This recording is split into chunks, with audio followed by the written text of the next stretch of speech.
If you haven't heard of quantum immortality, the controversial theory that is now going viral online, be prepared to be terrified. The theory was sparked by MIT physicist Max Tegmark and says that in certain near-death situations, the timelines split, having one timeline where you don't survive and another where you do make it. Imagine it like this. Have you ever had a near-death experience where some luck seemed to save you, and then afterwards everyone around you remembers the events of the near-death experience very differently than you did? Well, according to this controversial theory, the reason that the details get fuzzy is because you actually experienced death in one timeline, but your consciousness continued to exist in an alternate reality. Our universe does not mean everything that exists.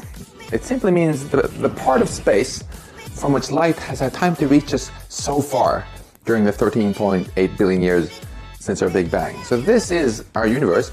If space is bigger than that, then there are other universes, other regions of the same size farther away. People are now online providing their own stories about near-death situations and unexplainable events, giving rise to the quantum immortality trend across social media. One user is going viral for her story, which has over 7 million views on TikTok. Chloe Bull, an Australian creator, says that when she was 16, she had a freaky encounter while on a school ski trip. As she tells in her story, she was following the group on the mountain when she went around a bend. After coming around the turn, everyone who was in sight just seconds earlier mysteriously vanished. Not a person was around, and she spent the next few hours trying to find someone, even going up a suspicious-looking chairlift to do it. I was with my friends, we're having a good time, we were excited to go snowboarding, but on only the second day of this trip, my entire life shifted. When I turn around this big mountain, everyone is gone.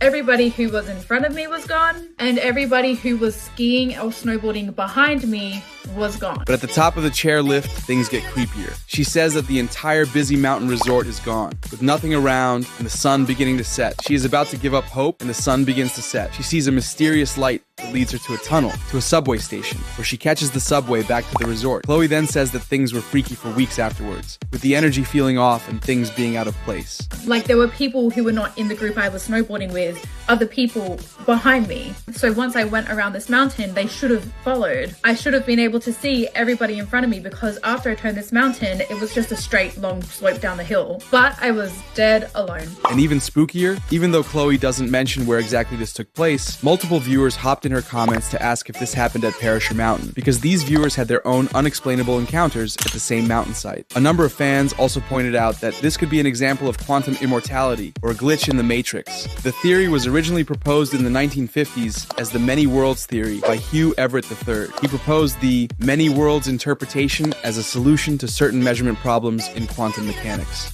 Parallel universes are not a theory, they're a prediction from certain theories, which we can in turn test in various other ways. Then in 1997, MIT physicist Max Tegmark published a revolutionary paper that proposed an experiment to test the validity of the many worlds interpretations of quantum mechanics, and giving us the quantum immortality theory that we have today. So what do you think? You believe this theory?